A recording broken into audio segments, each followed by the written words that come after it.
සුබ දවසක්. නව අධ්‍යාපන ප්‍රතිසංස්කරණ යටතේ O level ලියන පළමු කණ්ඩායම ගැන ඔබ දන්නවාද? 2026 වසරේ 8 ශ්‍රේණියේ දරුවන් දෙමාපියන් මේ සම්බන්ධව දැනුවත්ද? අද අපි මේ වීඩියෝ එකෙන් ඉදිරිපත් කරන්නේ ඔයාලට අන්න ඒ සම්බන්ධවයි. නව අධ්‍යාපන ප්‍රතිසංස්කරණ යටතේ පළමු අධ්‍යාපන පොදු සහතික පත්‍ර සාමාන්‍ය පෙළ විභාගය 2029 වසරේදී පැවැත්වීමට නියමිත වෙලා තියෙනවා. එතකොට මේ 2029 වසරේදී O level විභාගය තියද්දී 2026 වසරේ 8 වසරේ ඉන්න දූ දරුවන්ට තමයි පළවෙනිම මේ විභාගයට ලියන්න එහෙම නැත්නම් මේ විභාගයට මුහුණ දෙන්න සිද්ධ වෙන්නේ.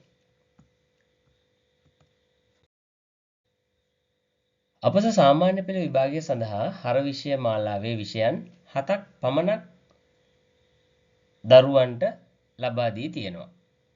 එතනින් ප්‍රධාන විෂයන් 5කුත් තෝරා ගන්නා විෂයන් 2කුත් විදිහට තමයි ඒ විෂයන් 7 පෙළ ගැස්විලා තියෙන්නේ. අනිවාර්ය විෂයන් 5 ගත්තොත් මව්බස, ඉංග්‍රීසි, ගණිතය, විද්‍යාව සහ ආගම සහ සාරධර්ම අධ්‍යාපනය තමයි අනිවාර්ය විෂයන් 5.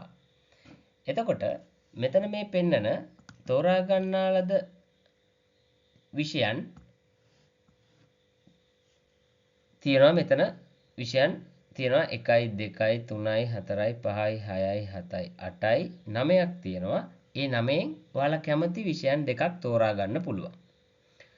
මෙතෙන්දී ඔයාලා තාක්ෂණය තෝරා ගන්නවා නම් එක විෂයක් විදිහට ඔයාලට ඒ යටතේ තියෙනවා කාර්මික කළමනාකරණ තාක්ෂණය, කෘෂි කාර්මික කළමනාකරණ තාක්ෂණය, නිර්මාණකරණය සහ ඉංජිනේරු තාක්ෂණය, ආහාර සහ පාරිභෝගික තාක්ෂණය, කලාත්මක නිෂ්පාදන තාක්ෂණය, ජලජ ජීව සම්පත් තාක්ෂණය, ජෛව පද්ධති තාක්ෂණය.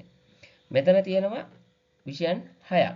මේ 6න් ඔයාලට කැමති එකක් තෝරගන්න පුළුවන්.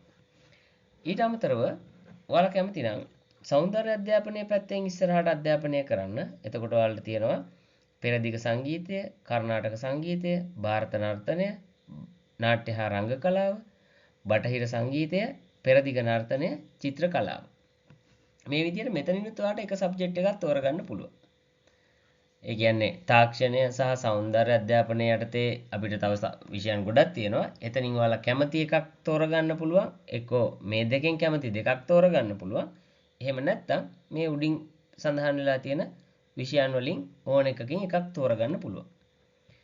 කොහොම හරි ඔයාලා මෙන්න මේ කොටසෙන් විෂයන් දෙකකුත් මෙතනින් අනිවාර්ය විෂයන් 5යි. එතකොට ඔයාලට ඔක්කොම තියෙන්නේ විෂයන් 7යි. මෙතන විශේෂම වැදගත්ම කාරණය තමයි 2026 වසරේ 8 වසරේ ඉන්න දූ දරුවෝ තමයි පළවෙනියටම මේ නව අධ්‍යාපන ප්‍රතිසංස්කරණ යටතේ O level විභාගයට සහභාගී වෙන්නේ. මේ සම්බන්ධව වැඩි විස්තර අපි තව වීඩියෝ එකකින් ඔයාලට අරගෙන එන්නම්. එතකන් ඔයාලා අපේ channel එක like කරලා, subscribe කරලා, bell button එක click කරලා තියාගන්න. ඒ වගේම තමයි අපේ channel එක share කරන්න ඔයාලගේ යාළුවොත් එක්ක. එතකොට එයාලටත් මේ සම්බන්ධව දැනගන්න පුළුවන්. බොහොමත්ම ස්තුතියි. සුබ දවසක්.